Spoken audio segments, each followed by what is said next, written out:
จารย์น้องเอมีชื่อว่านางแสงเทวันวงศ์ศรีทรเป็นนักศึกษาพยาบาลสายกงปีหนึ่งรุ่นที่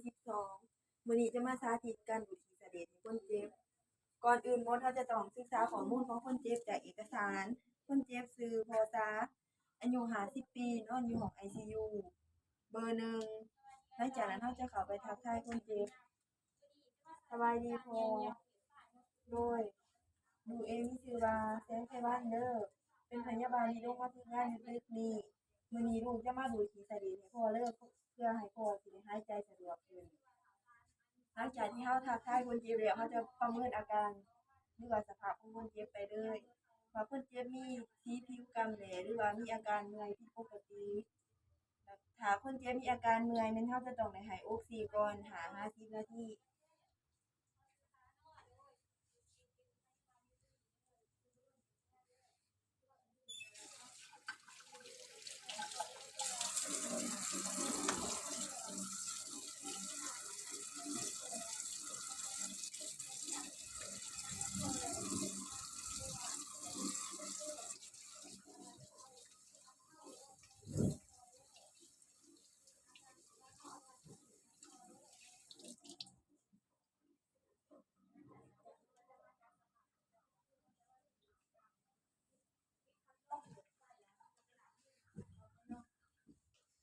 หลังจากที่เราล้างมือแล้วเราก็จะมาเตรียมอุปกรณ์ให้ครบถ้วนเพื่อจะเข้าไปดูดขี้เสลดแล้วก็จัดสภาพแวดล้อมให้เหมาะสมก็คือเปิดไฟปิดพัดลมปิดผ้ากางไว้แล้วเราก็จะมาเตรียมอุปกรณ์แต่ว่าถ้าคนเจ็บมีอาการเมื่อยแม่นเราจะต้องให้ออกซิคนเจ็บก่อน50นาทีเราจึงจะได้ดูดขี้เสลด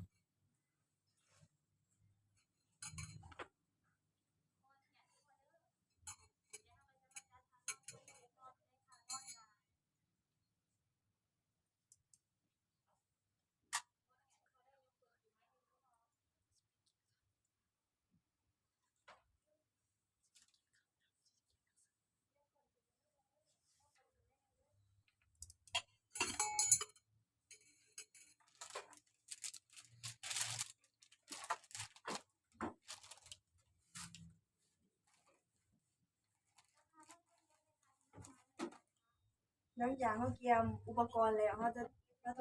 ดสอบเครื่องจักรว่าใช้งานได้หรือบ่เราก็ล้างมือน้ำต้มใส่ถุง ห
เขาก็ทดสอบเบิ่ง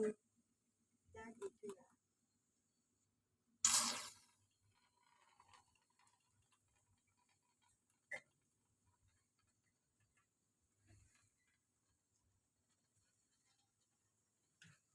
ขออนุญาตเด้อ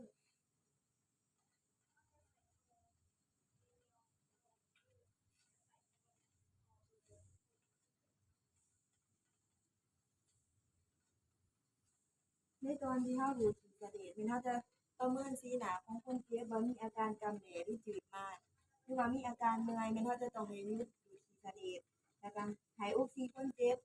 1-2นาทีแล้วเราจึงได้ดูทีเสด็จต่อ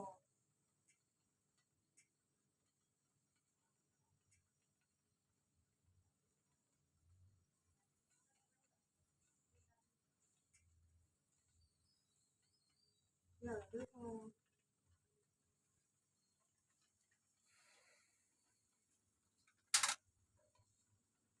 แล้วเราก็มาอนามัยเครื่องจักร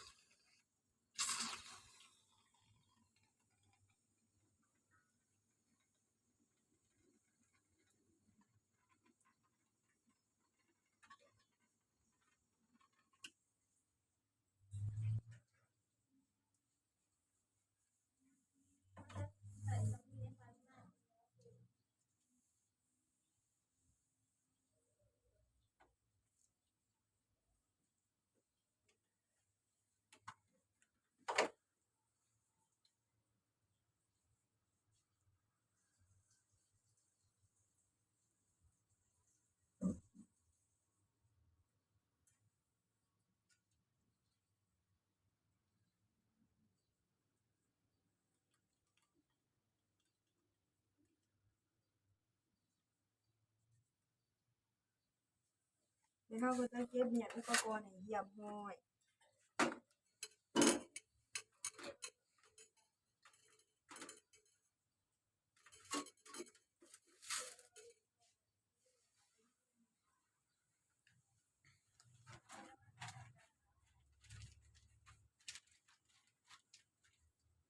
หลังจากที่เราดูดฉี่เสลดแล้วเราจะต้องได้ให้ออกซิของคนเจ็บประมาณ10นาที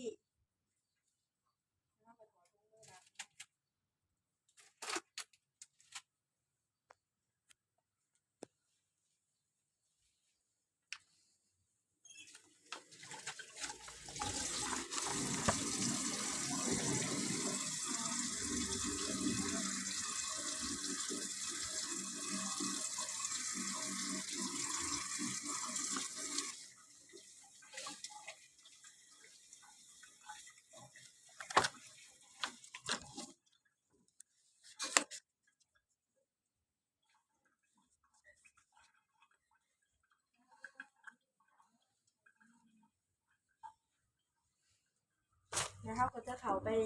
แนะนำคนเจ็บหรือว่าพี่น้องของคนเจ็บว่าหลังจากที่เราดูดฉี่เสลดไปแล้วคนเจ็บมีอาการอิดเมื่อยหรือว่ามีสีผิวเปลี่ยนไปมีสีผิวกำเดสีผิวจืดมากแน่นให้พี่น้องของคนเจ็บไปเอิ้นทันหมอทันทีเราก็มาวันหลังจากขั้นตอนสุดท้ายเราจะต้องบันทึกใส่เอกสารว่าปริมาณของขี้เสลดมีเท่าไรขี้เสลดมีสีหยังมีหยังปนออกมานำขี้เสลดและอาการของคนเจ็บมีอาการผิดปกติเปลี่ยนไปหรือบ่ขอแจ้ง